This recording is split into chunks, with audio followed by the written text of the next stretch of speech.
Hello out there, you wonderful people. This is Andre, the Game Idea Guy. Thank you once again for lending me your time and your ear, listening into another What If from me. And this time I'm going to be talking about something that's something else that's near and dear to my heart. Another series that I've always liked, and that is Castlevania. So this What If is what if Castlevania wasn't taken away from Igarashi? And for my thoughts, there would have been okay, Lords of Shadow probably would have happened, but it would not have been the Lords of Shadow that we got, and it would not have been the three games that we got. Where they I'm not messed up on the concept of having a Belmont having been Dracula. That doesn't bug me so much. What bugs me is where they take characters that were already established and combine them into combine them into each other. Having Trevor become Alucard, and then Simon is such a crybaby. Like it's annoying to me. He's like a big buff crybaby. And granted, I understand that anybody of any caliber of type of person can be highly emotional and stuff, but he's a crybaby in the face of danger. That shouldn't be the case. Like you really should not be like that. And then on top of that, he's Trevor Alucard's son. So it's just like I'm so messed up on this. And then there's a version of the combat cross which replaces the vampire killer whip, which oh gosh, this is annoying to me. And the vampire killer became a stake that's at the bottom of the combat cross. And I'm just like, no, guys, no. This is horrible. Why did you do this? But and I know people feel like I'm ragging on it, but I didn't. Thing is, I don't dislike the gameplay of the Lords of Shadow games. The gameplay is fine. It's just God of War, but it's God of War in a Castlevania skin, which is not a big deal to me. Though I would have preferred it be more Devil May Cry in a Castlevania skin, which was a lot like Lament of Innocence or Curse of Darkness. Both of those were more Devil May Cry-ish, and that fit the Castlevania theme much better, at least from my perspective. And if Igarashi was still the one in charge of it and he didn't have his budget taken away from him and the games were under his control, for one, he wouldn't have left Capcom. He wouldn't work for Capcom. He wouldn't have left Konami. He would have still been with them.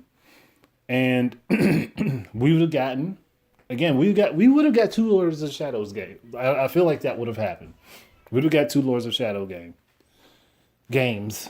We would have got two Lords of Shadow games, two main games, and we would have still gotten the one for 3DS. They just would have been totally different games. And the two 3D games would have been more in line with Devil May Cry, and they would have still adhered more to the general Castlevania continuity or universe. I mean, the continuity isn't set in stone because there are some games that just don't exist in the continuity, but they're all of a similar styling to each other. And those games would have still retained that style. And the one on 3DS would have still fell in line with the other ones. It would have still played like the other Castlevania games that adopted the Metroid formula.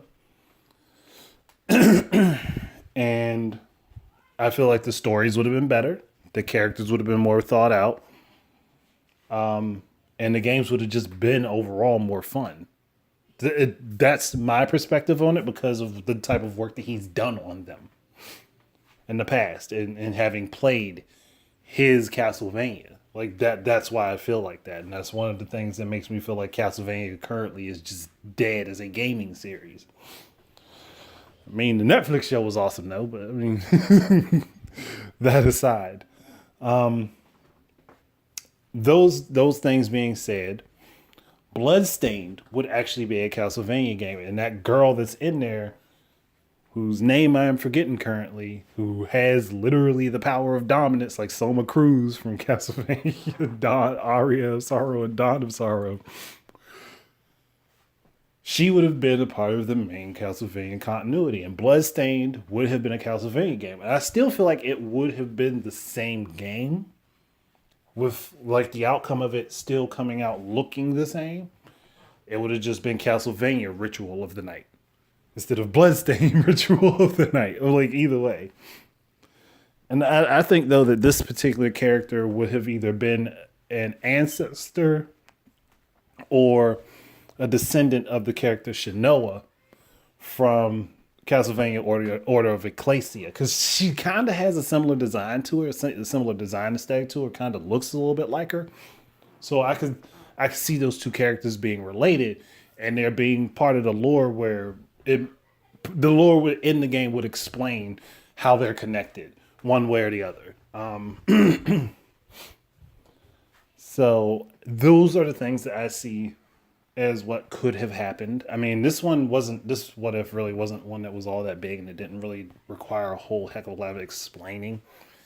I mean, because I think a lot of people probably would agree with me on what I've said so far.